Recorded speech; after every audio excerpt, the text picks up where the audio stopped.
Selamat pagi Bapak Ibu dosen dan guru Pamong.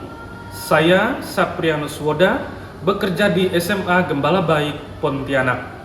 Saat ini saya berstatus sebagai mahasiswa pendidikan profesi guru batch 2 pada Sekolah Tinggi Pastoral Katolik Santo Fransiskus Asisi Semarang dengan nomor induk 232081885. Hari ini 2 Desember 2023 saya akan melaksanakan praktik pembelajaran uji kinerja pada fase E kelas 10 MIPA 2 dengan judul materi bersikap kritis terhadap ideologi, tren, dan gaya hidup yang berkembang dewasa ini. Selamat menyaksikan.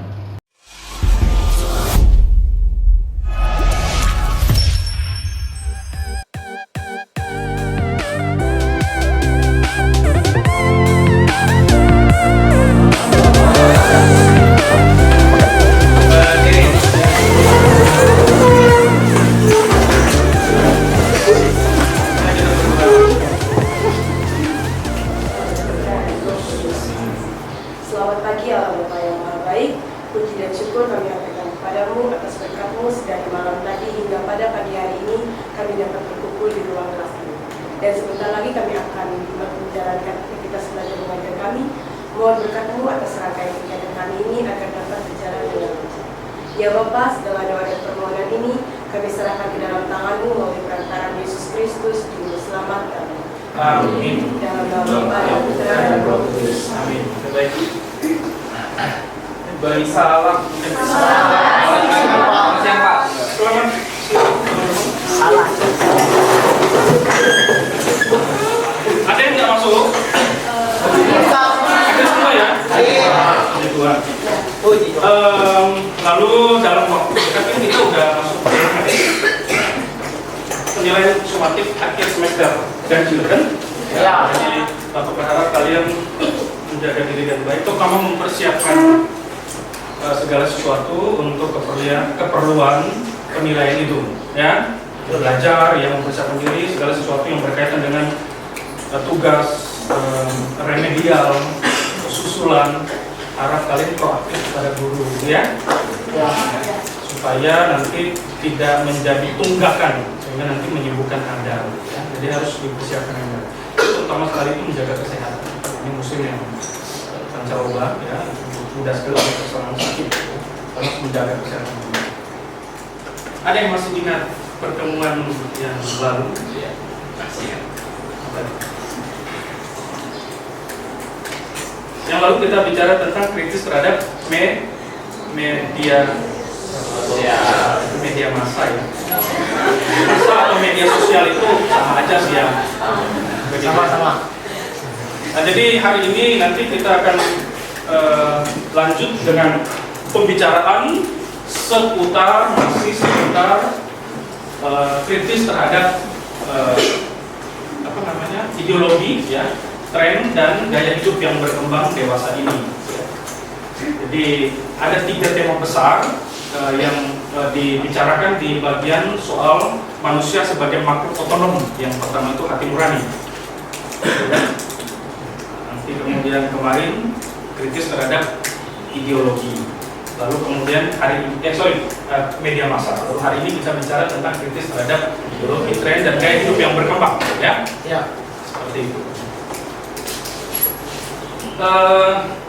Apa itu ideologi? Nggak harus kalian etimologi gitu, asal usul kata, tidak perlu.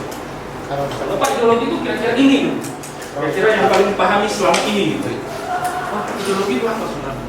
Apa ini? Pedoman pandangan hidup. Pedoman atau pandangan hidup, ya. Landasan juga boleh, ya. Seperti itu. Ada yang punya jawaban lain? Nah, kalau secara etimologi itu ini. Jadi ideologi itu dari kata ini bahasa Latinnya, ya, ideo plus logio. Tapi kalau bahasa Yunani, kalau mungkin biasa Anda ketemu itu adalah idea dan logos gitu, ya. Logos itu kan artinya ilmu, ya. Logos itu artinya ilmu. Jadi dia bicara tentang kajian asal usul kata. Asal usul hakikat ide atau gagasan, ya. Jadi gagasan, ide-ide, itu ranahnya ideologi, ya. Nah, pikiran, cara pandang seseorang atau sekelompok orang, ya. Itu disebut dengan ideologi. Lalu nanti kita juga akan bicara tentang tren, ya. Kan biasa menyebut, oh sekarang apa yang sedang trending gitu ya. Tren, jadi sesuatu yang hangat diperbincangkan, sesuatu yang menjadi hot news gitu ya. Itu sangat up to date, sesuatu yang sedang digandrungi, ya. Sesuatu yang sedang viral, ya. Itulah disebut dengan tren, gitu ya. Lalu yang berikut, gaya hidup, ada yang tahu? Gaya hidup.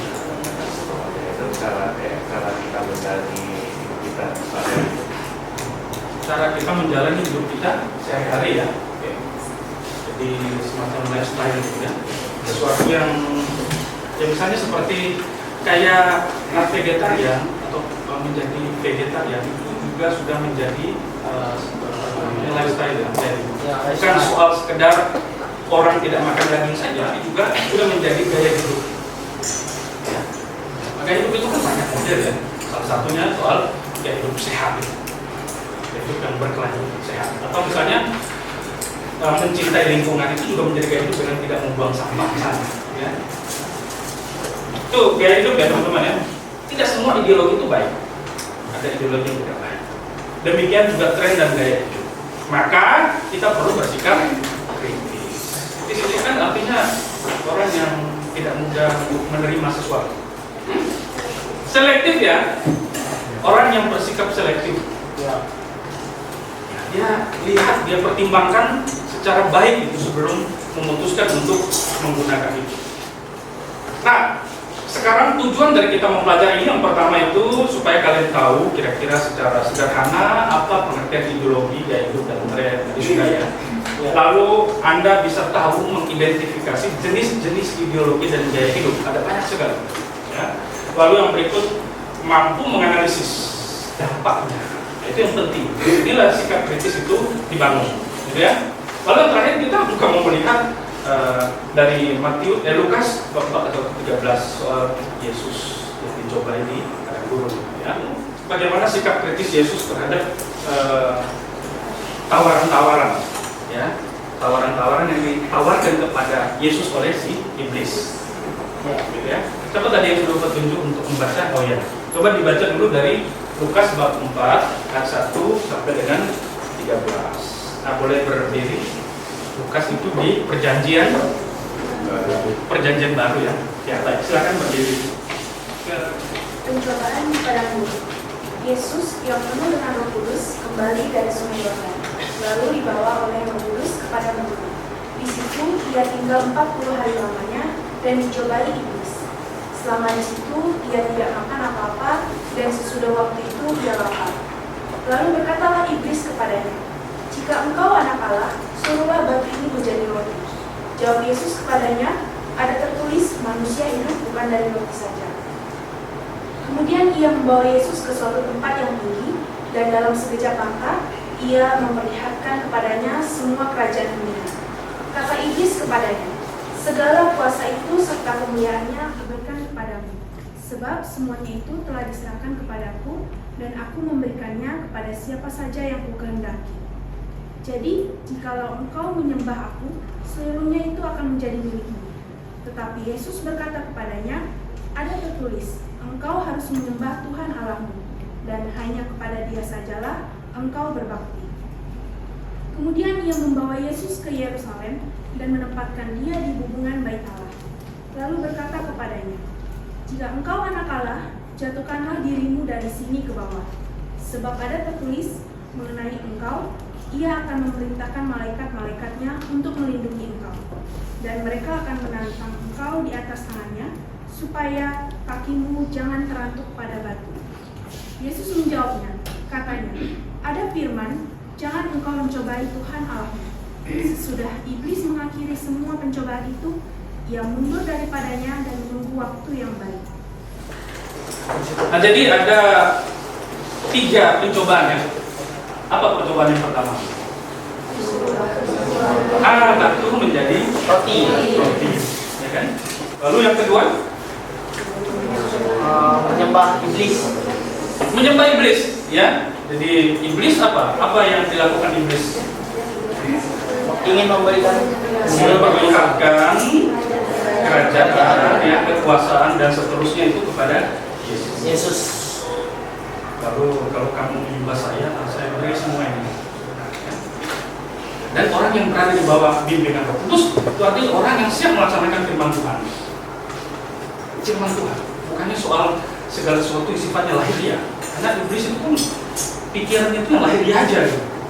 Kamu lapar ya, batu ini jadi kecil. Supaya kamu makan kenyang kan. Manusia pertama Adam, ya, itu tidak tahan terhadap godaan. Ya.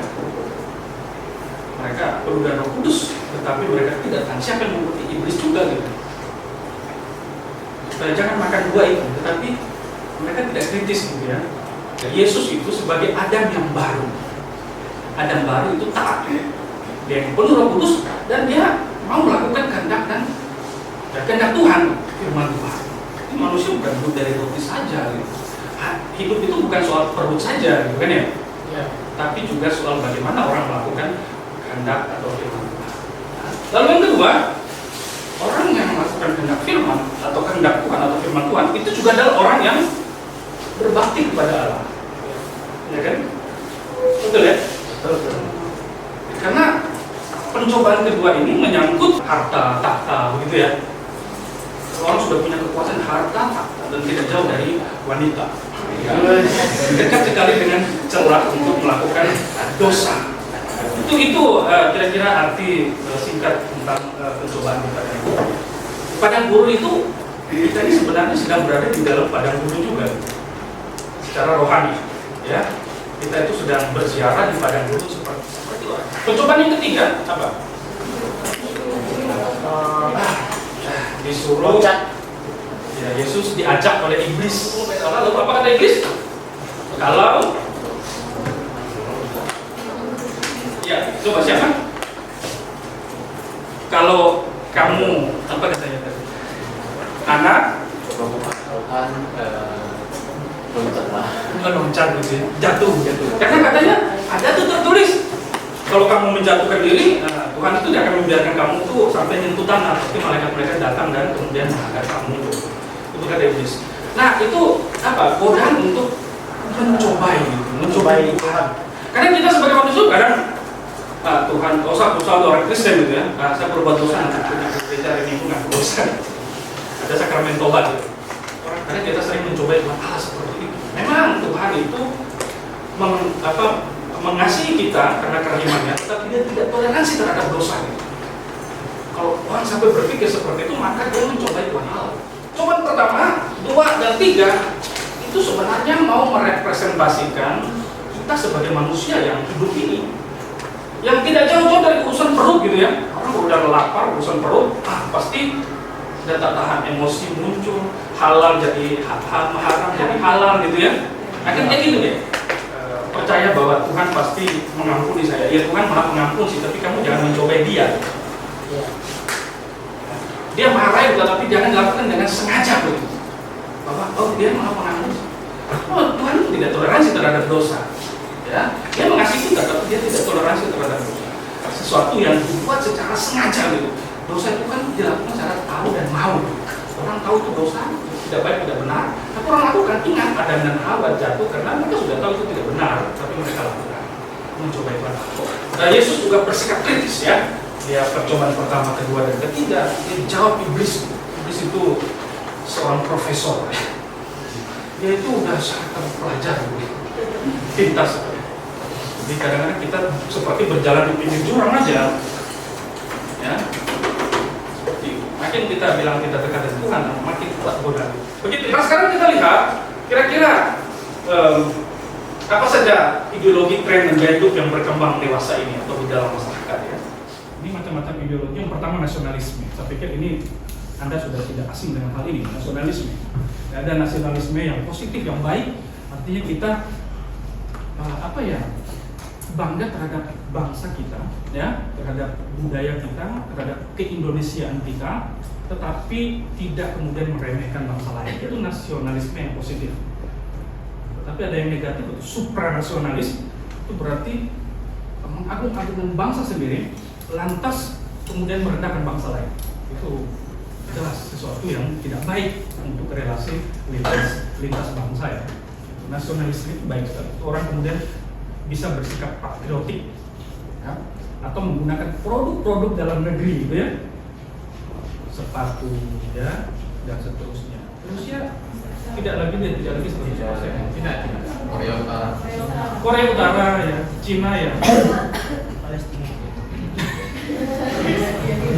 Palestina itu kita mau sebut teokrasi tapi dia tidak memiliki teokrasi karena atau nilai-nilai keagamaan syariat seperti itu.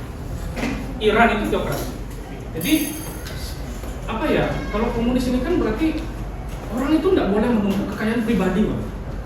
Tidak boleh. Semua itu harus dimanfaatkan sebesar-besarnya untuk kepentingan. Mereka menentang itu karena kalau orang tidak diakui kepemilikan pribadinya, orang yang sudah bekerja sekuat tenaga, ya tentulah dia memperoleh feedback dari itu, dari kerja keras yang dia lakukan. Tetapi yang mau ditekankan bahwa kekayaan yang didapat, yang diperoleh itu juga bermakna sosial. Jadi orang kaya, kalau dia kaya sekali, dia punya banyak karyawan, dia harus memperlakukan karyawan dengan baik, menggaji mereka secara ideal. Jadi mereka yang punya duit, mereka yang menguasai sumber-sumber daya alam, ya mereka mempekerjakan orang karena mereka punya kemampuan. Ya saking materialistis dan hedonisnya, akhirnya upah yang diberikan pun ya kadang tidak memenuhi kebutuhan dasar, sandang, pangan, papan gitu ya. Jangankan papan atau sandang, pangan aja orang susah. Lalu yang berikut, teokrasi tadi, itu ada Theos ya, itu artinya Tuhan. Kratos, kratein, artinya kepemimpinan ya. Jadi ini artinya pemerintahan yang dibangun atas dasar aturan-aturan atau perintah Tuhan gitu. Dan neoliberalisme. Nah ini kalau Anda belajar apa itu Karl Marx itu ya kaum kapitalis, dia mengacu pada ini. Ya, kebebasan baru, ya kebebasan yang penuh. Kalau kaum kapitalis ya kebebasan pasar bebas. Ya mereka yang tentukan harga. Kaum kapitalis bisa bermain mata dengan eksekutif, ya, pemerintah untuk mengatur harga dan seterusnya. Maka tidak heran, maka saya bilang tadi perjuangan Marx, ya, Karl Marx itu seorang filsuf, seorang sastrawan, ya, seorang ekonom yang luar biasa. Ya kita tidak bisa berjuang sendiri-sendiri, kita ya harus membentuk suatu kekuatan. Kita bukan berarti tidak boleh punya materi, boleh. Tapi jangan hedonistik, ya, atau menganut paham hedonisme, atau materialistik, matre. Orang sebut perempuan jangan matre, ya harta itu perlu juga ya, tapi jangan materialistik, gitu ya. Jadi mengajarkan hidup yang betul itu kalau paham ini hidup berkelimpahan materi dan berkesenangan. Gitu. Kalau kamu mau senang, ya kamu harus punya banyak materi. Ya, padahal manusia tidak hanya hidup dari roti saja. Jadi orang menjadi begitu apatis gitu dengan keadaan sekitar. Itu individualistik. Lalu berbola. Ada istilah kepo, menurut saya tahu segala sesuatu tentang orang. Ya, dalam tataran tertentu ya boleh lah ya, tapi jangan kepoisme. Bahaya. Nah, ini tren ya. Tren dan gaya hidup. Nanti kita lihat ini ada video tapi tentang tren ini memang lagi viral di kalangan anak muda kita di Indonesia ya, budaya Korea. Tapi ini kita lihat merupakan arti ideologi. Nanti lalu kemudian ada Korean Wave ya, bagaimana budaya Korea itu sungguh menjus anak-anak muda Indonesia ya kan. Nah, kita nonton sebentar ya soal ideologi ya.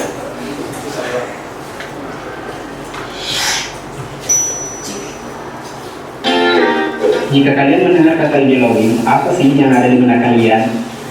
Doktrin, pandangan hidup, atau Pancasila? Sebenarnya apa itu ideologi?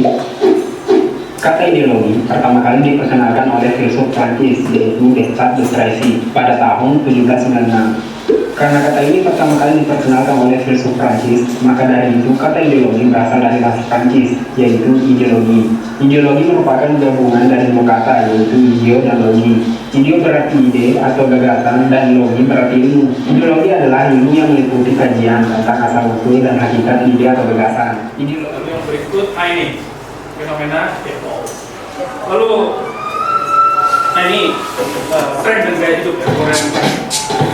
Siapa yang tak kenal dengan negara yang terkenal dengan sebutan negeri gingseng nih PMers? Hampir semua orang kayaknya tahu ya, itu merupakan sebutan untuk Korea Selatan.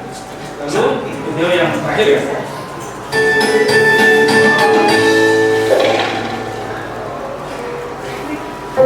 Perkembangan teknologi dari tahun ke tahun kian pesat, terutama dalam teknologi komunikasi.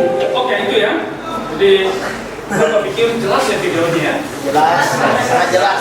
Sekarang kita masuk ke dalam diskusi kelompok, jadi kalian masuk ke dalam kelompok seperti yang sudah ditentukan itu. Ya, nanti kita diskusi. Baik, begitu silakan.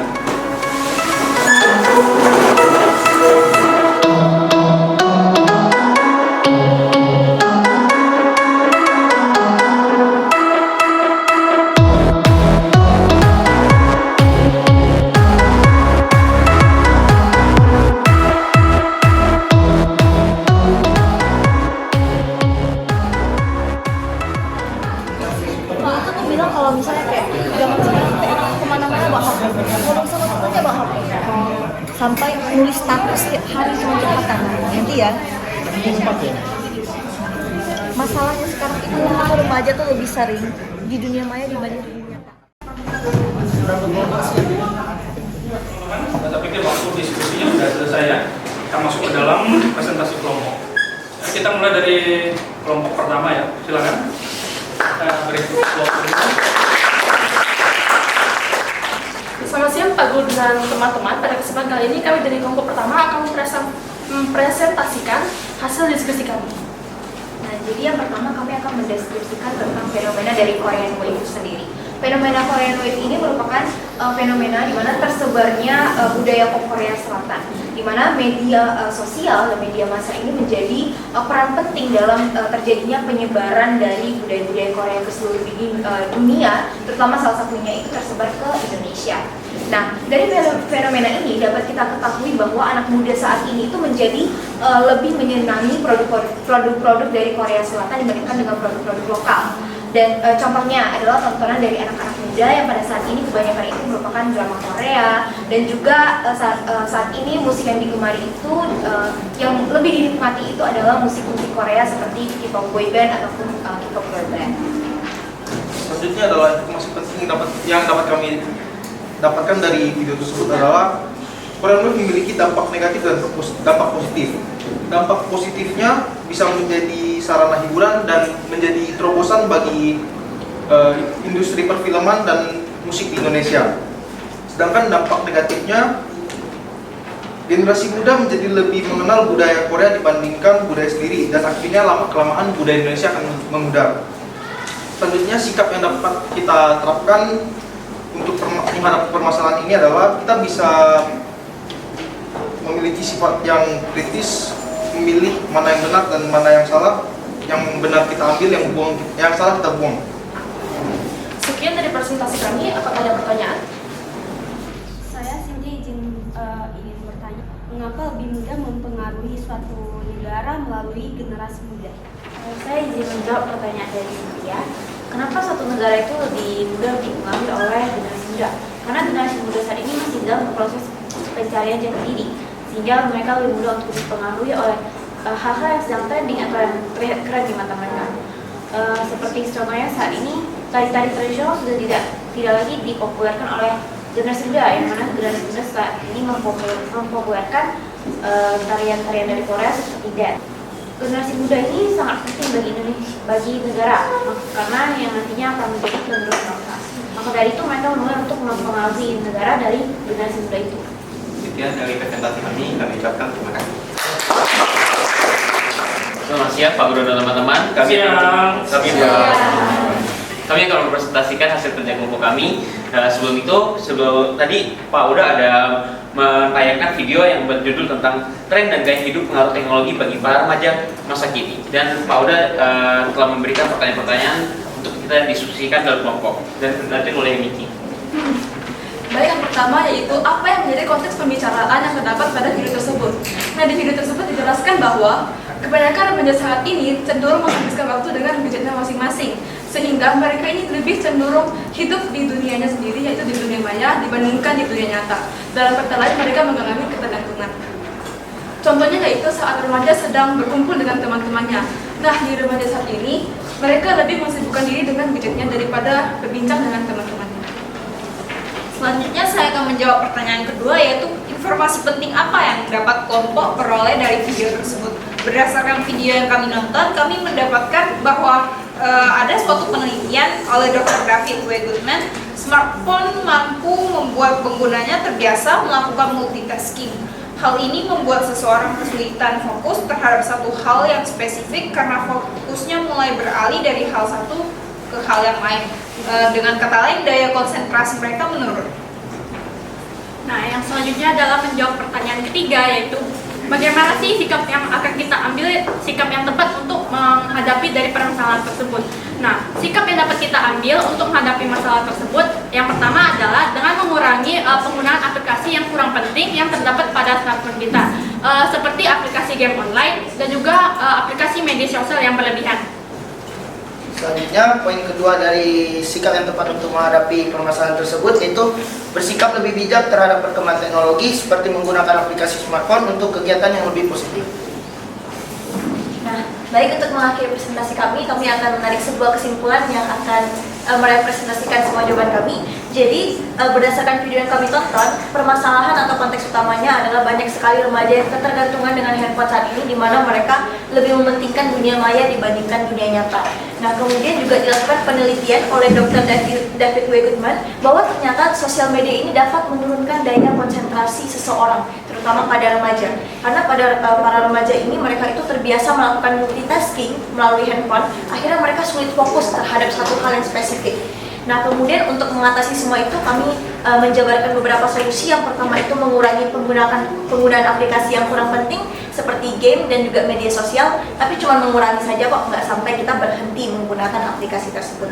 Nah, yang kedua itu kita harus lebih bijak terhadap untuk perkembangan teknologi, di mana kita harus menggunakan teknologi untuk kegiatan yang positif saja.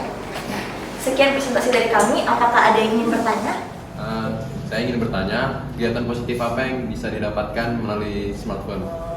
Untuk kegiatan positif ini kita bisa seperti meraup informasi dari internet tentang ilmu pengetahuan dan lainnya.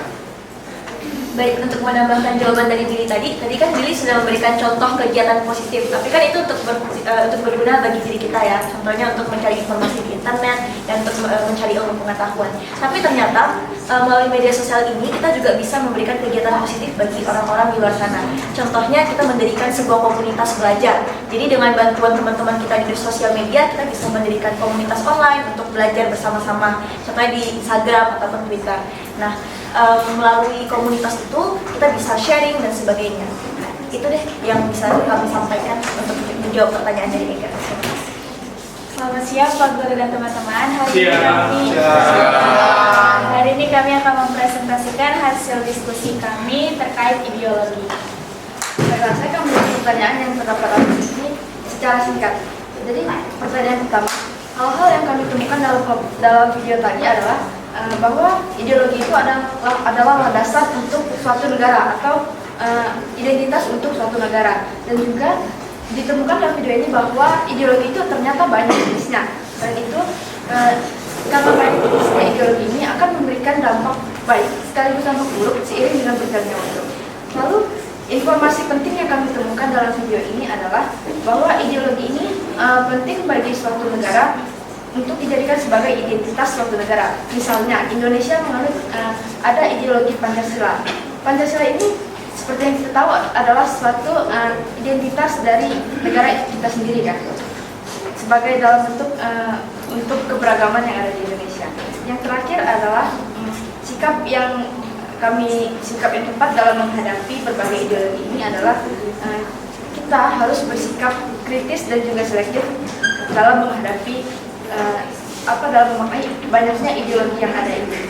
Selain itu, kita juga harus bisa membuka pikiran kita untuk memahami adanya perbedaan dan berbagai jenis pandangan terhadap ideologi yang ada. Sekian materi presentasi dari kami. Apakah ada pertanyaan? Silakan, Kresin. Saya mau nanya, mengapa Indonesia menganut ideologi Pancasila dan bukan ideologi yang di luar sana kayak negara-negara lain anut? Baiklah, saya akan menjawab pertanyaan dari Gracio. Kenapa Indonesia itu mengambil Pancasila sebagai ideologinya? Pancasila itu menurut pendapat kami dia mencakup berbagai ideologi yang disesuaikan dengan keadaan bangsa kita ini. Kita tahu bahwa bangsa kita itu terdiri dari berbagai macam suku, ras, dan agama. Contohnya jika kita terapkan nih salah satu ideologi yang sudah ada kayak teokrasi ya. Nah, jika kita terapkan teokrasi yang menitik beratkan pada suatu ajaran tertentu, tentunya itu nggak sesuai sama bangsa kita ini yang berbagai keberagaman agama. Mungkin hal itu yang menyebabkan Indonesia menerapkan ideologi Pancasila. Sekian presentasi dari kelompok kami, atas perhatiannya kami ucapkan terima kasih. Ya, baik teman-teman, terima kasih ya sudah berdiskusi, sudah proaktif, sudah mempresentasikan. Apa berharap nanti itu dapat menjadi satu dua hal yang bisa membuat kita lebih kritis. Kalian sudah berdiskusi cukup alot di dalam kelompok ya. Ada yang mau memberi kesimpulan atau menyampaikan pendapat di akhir ini? Ya. Terima kasih atas kesempatannya, Pak. Ya. Jadi saya ingin memberikan kesimpulan atas pelajaran kita pada hari ini. Oke. Kesimpulan dari teman-teman dan diskusi kami adalah bahwa ternyata banyak sekali ideologi, tren, dan gaya hidup yang berkembang di zaman sekarang, terutama yang bisa kita lihat di sekitar kita, ada K-pop dan sebagainya. Nah, kita sebagai remaja dan juga sebagai pelajar yang sedang mencari jati diri kita masing-masing, harusnya kita bisa bersifat kritis dan juga selektif terhadap ideologi dan paham-paham itu tersebut. Jadi itu deh kesimpulan saya atas materi. Oke, baik, kita bukan masih ada? Clara, oke baik. Silakan.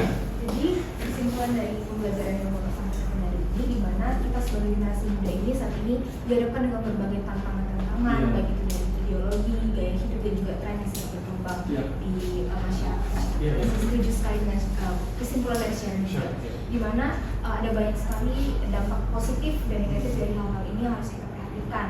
Contohnya kalau kita memilih gaya hidup yang tidak baik, kita bisa terjerumus ke sifat-sifat seperti individualisme, hedon tadi, dan juga kita bisa materialisme tadi ya. Nah, dimana kita sebagai generasi muda, kita sebagai remaja, sebaiknya kita bersikap kritis dan juga kita pilih mana yang baik dan mana yang buruk, yang positifnya kita ambil dan negatifnya kita jauhi demi kehidupan kita yang lebih baik pula ke depannya. Oke, baik, kita hapus dulu.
Yesus Kristus, Juru Selamat kami.